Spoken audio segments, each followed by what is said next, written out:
Sarah Morgenthau, President and CEO of I Have a Dream Foundation, and you're watching Taking Stock.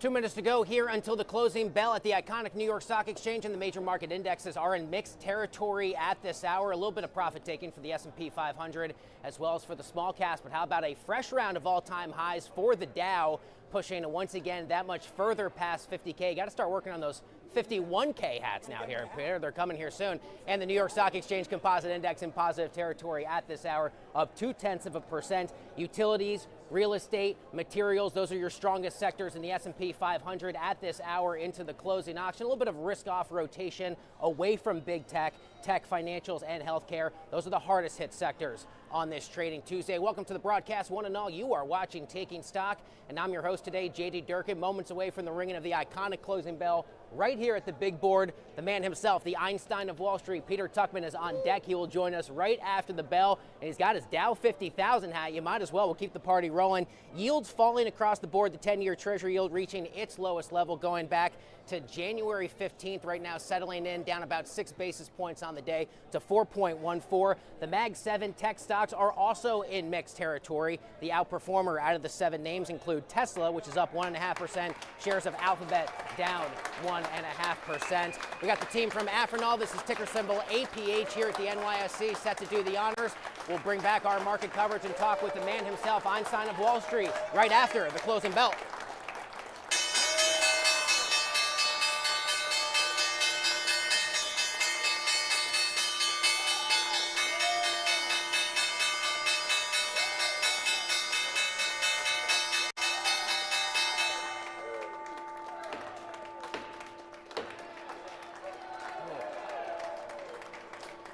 That's how you ring the closing bell, by the way. Swing that gavel with some authority to bring about a close to the auction on the day. Your final tail of the tape on this Tuesday, February 10th. The S&P 500 down, let's call it 0.3%. The Dow pushing once again into positive territory for a fresh all-time high, as is the New York Stock Exchange Composite Index. The small caps down 0.3%. Also catching a bid on this Trading Tuesday, the home builders led by D.R. Horton, industrials led by Dow Component Honeywell, and how about the streaming giants? A very strong day for Disney as well as Spotify. We'll talk a lot more about Spotify shares coming up and their huge day here on the street in just a bit. Let's bring in the man himself, Peter Tuchman, senior floor trader at TradeMoss, the institution inside this institution of the New York Stock Exchange. My man, still rocking the Dow 50,000 hat. We had it on Friday. And 2 days of gains since then. What are you seeing in the markets? We have to be respectful of these numbers. These are milestones. These are landmark numbers. They're not just numbers.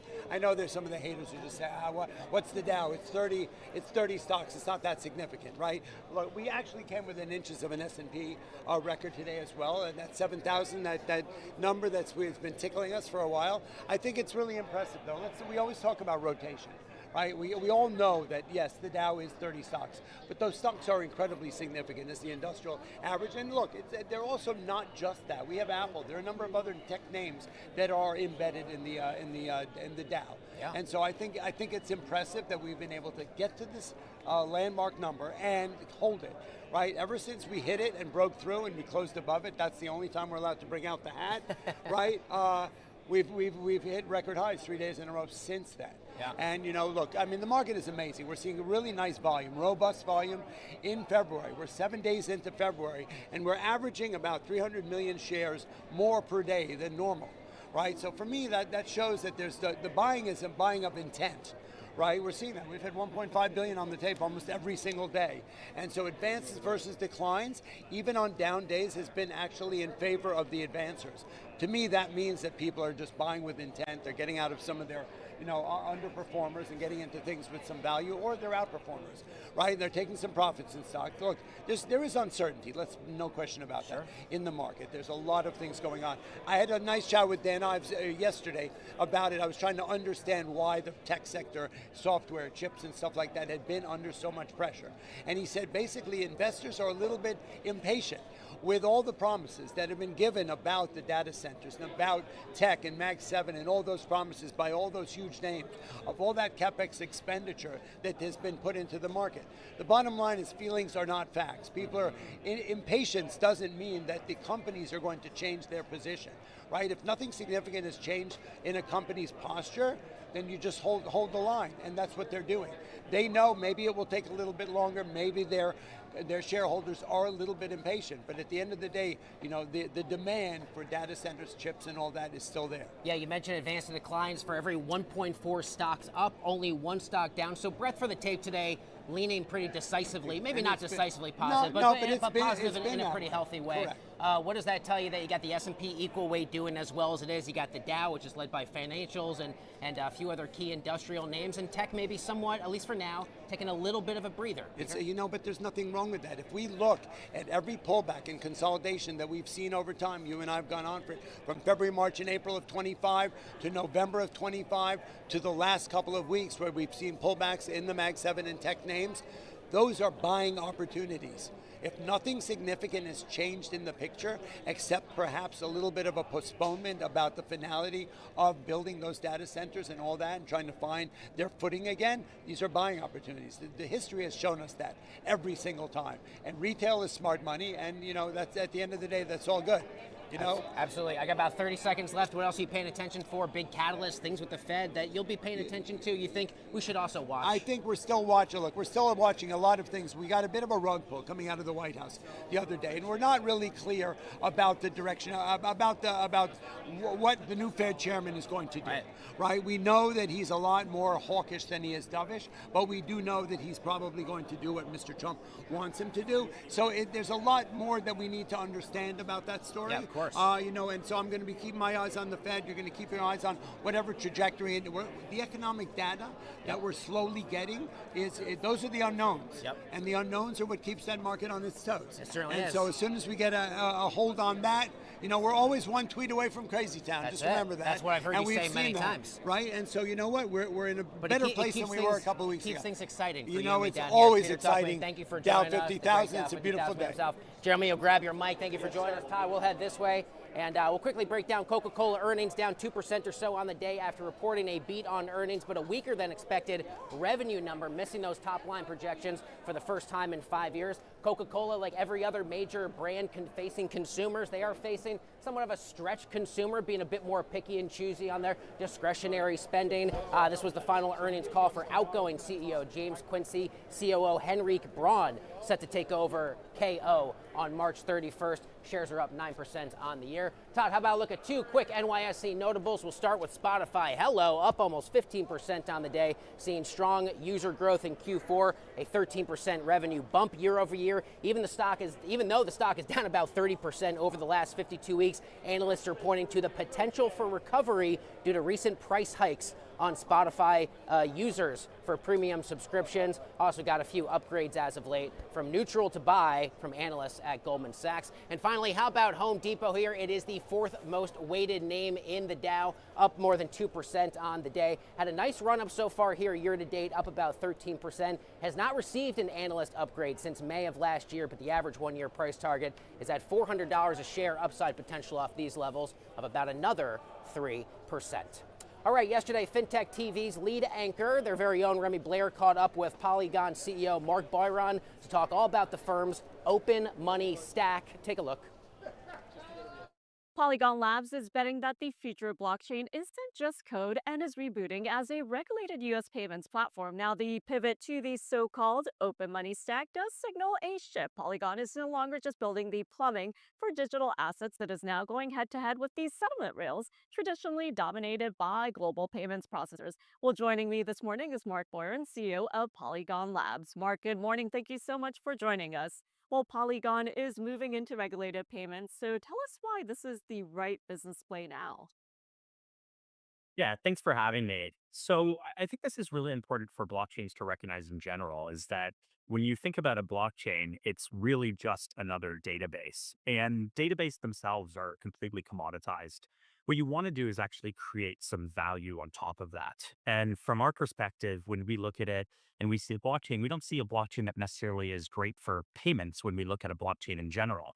Instead, what you actually want to do is you want to create value on top of that. You want to create services that are going to make it useful to actually move money. So from our perspective, when we look at whether it's stable coins or tokenized deposits, what we want is we want the ability to not just move it on a blockchain easily, but also on ramp it easily, off ramp it easily, hold it in a wallet easily, earn off of it easily. All of these things end up being really important. And that's core to like the change that we're making at Polygon. Yeah, and Mark, as you mentioned, for years you've been working on the plumbing side for other people's apps, and now you're spending to buy the cash machines as well as the digital wallets. So, for our viewers, can you walk us through what it means to get into the regulated US payment space in 2026 and what that looks like beyond this year? Yeah, sure. So I think one of the big things with our acquisition of CoinMe is that we also acquired licenses that allow us to do business in 48 different states. And the important thing here is that we are able to provide services that are very unique for a blockchain to provide. Usually, when you think of a blockchain, you're very limited in what you can do because you're not regulated. And so, when it comes to actually taking, fiat, whether that's physical or digital, and actually moving that onto the chain, which is where people want, you're limited in doing it. And usually you're doing integrations that don't actually get very deeply integrated into the chain. With our acquisition of CoinMe, now we have the flexibility to two really important things. One is bringing that digital money on chain, but also bring that physical money on chain. And in both of those cases, what that means is that, any normal consumer, but also any business now has the ability to say, okay, I have money in a bank and I actually want to transfer it in a better way than currently exists. And rather than needing to rely on like some app or the correspondent banking system, I'm instead going to rely on a blockchain. And with this deep integration, through the click of a button, I can both onboard and send my money anywhere around the world rather than having it limited to certain regions or locales that are being supported. Yeah, so let's take a look at the competition. Does this pivot that you've made, does it mean you're no longer competing with, say, Solana, but with Wall Street instead? And what is the outlook moving forward? And what about the landscape moving ahead compared to, say, last year? Yeah, sure. I think from a competitiveness perspective, I think there's zero doubt that there is a new set of competitors that we're dealing with. But most importantly, my view is that stablecoins are going to eat up the existing payment rails that exist, right? And so when we fast forward, 5 years from now, 10 years from now, you're going to be moving, quadrillions of dollars on chain on a yearly basis. And really those existing rails that are being used are very inefficient, both from a cost, opaqueness, and speed perspective. And so, really, the question is, who is being replaced when we move that money on chain? And most importantly, it's not just about like replacing, it's all about working together. Because when you move the money on chain, yes, there are some losers, but those losers have new opportunities. And what we're looking to do is actually partner with those who are going to be seeing the business model change and actually help them bring that money on chain. So while there is a competitive nature to what we're doing, there's actually a lot of collaboration. And I think that's generally true in the payment space in general. And it's one that is going to be a big opportunity for us. So when we look at 2026 and forwards, it's really an opportunity to partner with, existing institutions that exist as well as new players and help them bring money on chains that it can be transferred in a better way than it happens today. And that's going to create massive opportunities both for Polygon and for those existing players. Well, Mark, we will have to leave it there for today, but always great talking to you. Thank you so much for joining us, and thank you so much for all of your insights as well as perspective. Thank you for having me.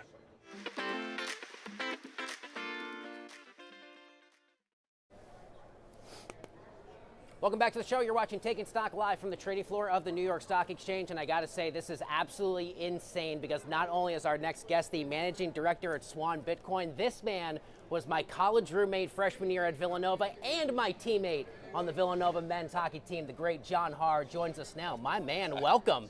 Great to be here, John. This is great, dude. I was thinking about, dude, call me John. Look at that. It's a real throwback. We go way back. We do, dude. Only I would do that. Dude, that is absolutely wild. You would. Very few people would call me John, but my freshman year roommate would. Dude, I've known you for over 20 years. You, me, Chuck McConnell, crammed into that tiny shoebox of a dorm at Moriarty on Villanova's campus. And here we are, man. It's great to have you on Taking Stock. That's a lot of history there. This clip is going to be shared with a lot of Villanova people. Yeah, a lot of Villanova best for their club hockey team. I'd say basketball is right below that. Yes, for sure. Basketball, football, those other things down, but the men's club hockey team for sure is definitely what the university is known for. We could talk hockey all day. We do have to talk Bitcoin. What have you seen about Bitcoin's pricing really since the Kevin Warsh nomination now? About 2 Fridays or so. Yeah, so Bitcoin last 4-ish months, it's obviously down from a high of like 125K down to 60K was the low. I think it's been battling a bunch of small narratives over the last several months that I think are all contributing to price declines. And I think now people are playing this game of, okay, what really caused it to drop, 52% from peak to trough? And I think there's like a long list of things that you could give. To your point, I think a more recent one was that Kevin Warsh has announced the new Fed chair. I think the market as a whole is trying to digest that. What does that mean for equity prices? What does it mean for interest rates, the Fed's balance sheet? Bitcoin is going to be very sensitive to all of those things. As a punchline on Warsh, I would say I think anyone who believes he's going to come in and rock the boat and drastically change Fed policy from what it was going to be is mistaken. I think some people might be reading into his comments from a few years ago a little too much. I don't think Trump is going to appoint someone who's going to come in and just completely change policy. I think we do get some rate cuts this year. And also remember, the Fed's balance sheet, they just made a decision to gradually increase it. I don't think Warsh is going to come in and rock the boat in a big way. Of those many factors working against Bitcoin as of late, what do you find in terms of liquidation, deleveraging? Because it's all well and good on the upside as we got around those October 4th, October 5th highs of 125, 126. But man, if you're stuck holding that bag on the way down, you got a lot of that selling that continues to accelerate. Yes, for sure. So I think some of those narratives, which I think are largely true, or there's some degree of truth to all of these things, would be long-term holders took some profits above 100K. There's a lot of believers in this 4-year cycle theory of Bitcoin. There's some people who said, hey, maybe quantum computing is a concern for Bitcoin. There's also some people who just said, hey, Bitcoin's supposed to be this rocket ship of an asset. We got into October, November, and it just wasn't what people thought. Other things took the spotlight, AI, robotic stocks, and they said, hey, let me rotate into these other things. Also gold, some people said, hey, why is Bitcoin not tracking gold? So all these little narrative battles that Bitcoin had, which again I think are true, put all that together.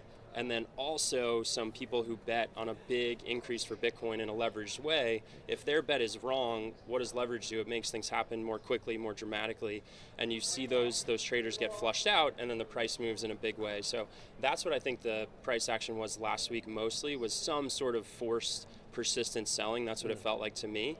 And I think we will see someone come out likely in the coming weeks and months to say, oh, look, this fund made a big bet, it didn't play out, and they got forcibly unwound. Yeah, it's trying to find its footing right now, around 69,000 on support, 70 or on resistance or so. We kind of track it day by day. It's somewhat stabilized here. While I have you, how do you view Bitcoin correlation? People say, well, compare it to the NASDAQ, and they say, no, maybe it's these semiconductor ETFs. How do you view the correlate? What else exists in terms of financial instruments you look to for possible crypto major correlation?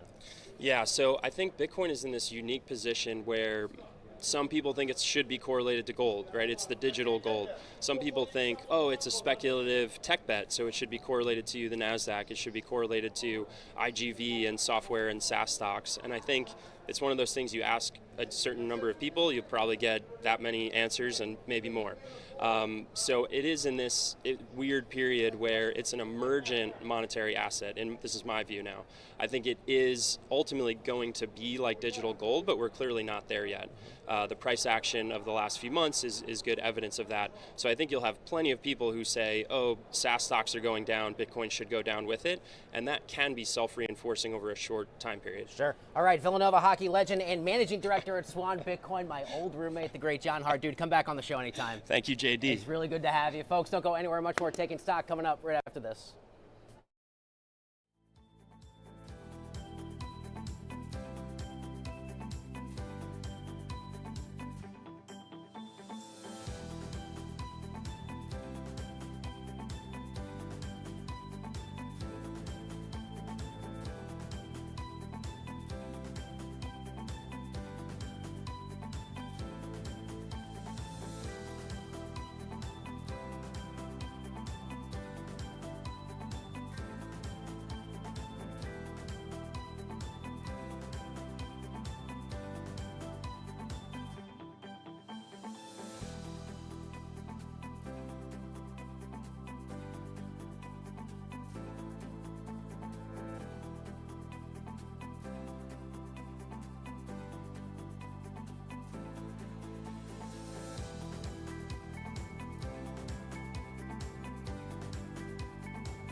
Welcome back to the show. Last week, FinTech TV lead anchor Remy Blair sat down with Raul Goyal of Gauntlet at the Ondo Summit 2026 right here in New York City. Take a look.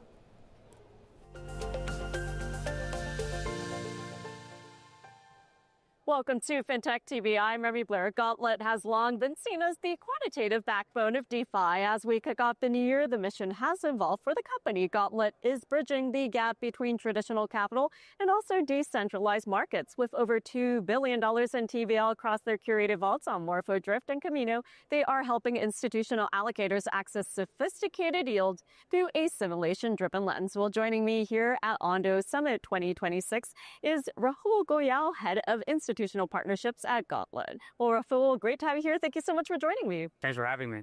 Well, Ondo Summit is well underway. So what is different this year compared to last year? Yeah, so I was here last year as well, and the difference is really night and day.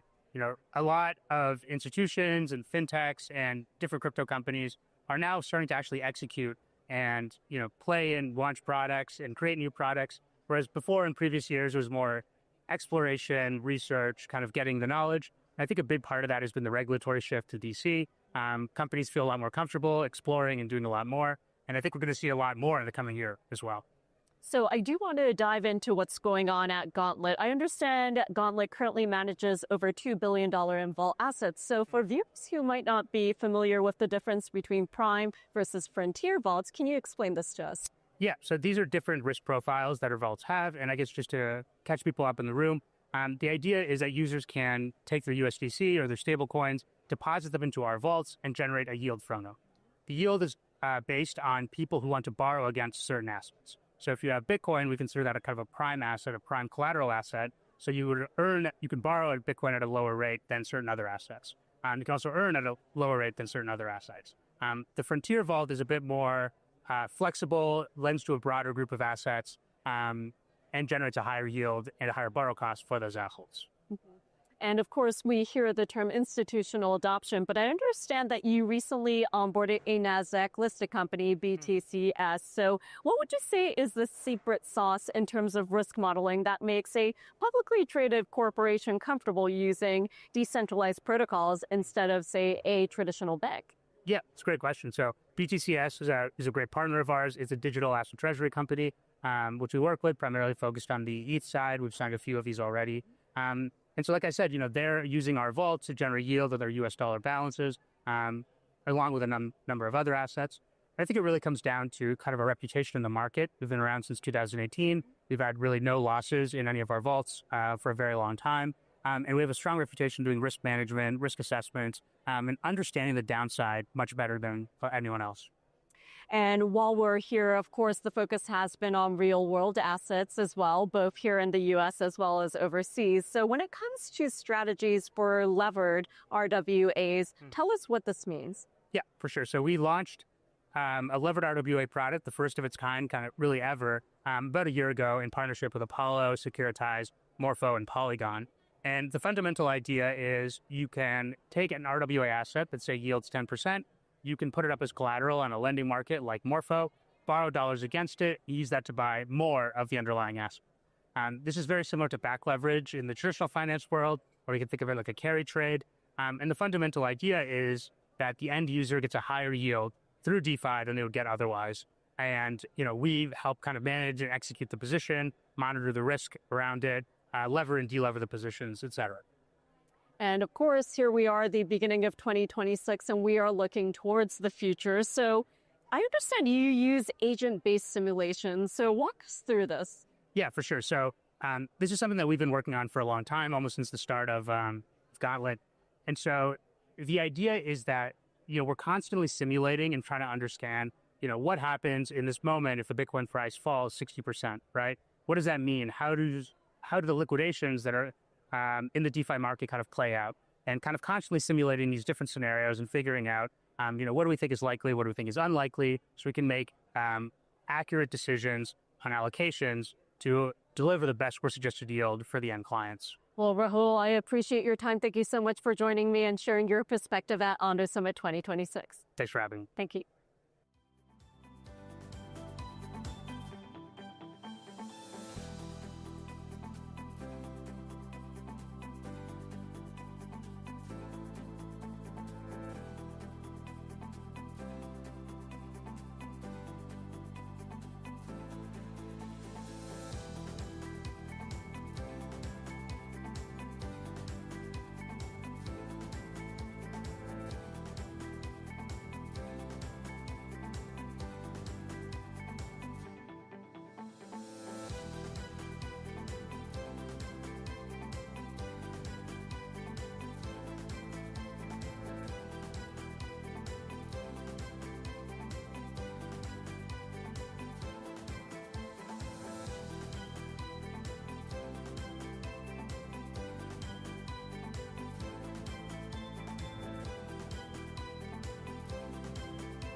Welcome back. I am Scarlett Sieber from Money 2020, and this is Jargon Translator, where we break down the finance terms that sound fancy but actually change the game. Today's word, tokenization. No, it's not about arcade tokens, although those are pretty cool and I like my arcade games. It's actually about flipping finance on its head.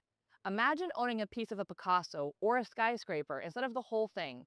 That's tokenization. It's the process of turning real-world assets into digital tokens on the blockchain. Why is this a big deal? Because it makes expensive stuff accessible. Instead of needing $10 million for a building, you can buy a fraction for $100. It's like splitting the check at brunch, but for real estate, art, and even stocks. Tokenization also makes trading faster and more transparent. No middlemen, no paperwork, just blockchain receipts, baby. But here's the catch. Regulation hasn't fully caught up. So while the tech is fire, we know that, the legal side is still loading. So next time you hear about tokenization, remember, it's not about arcade tokens. It's about democratizing ownership. That is your jargon translated. Back over to you.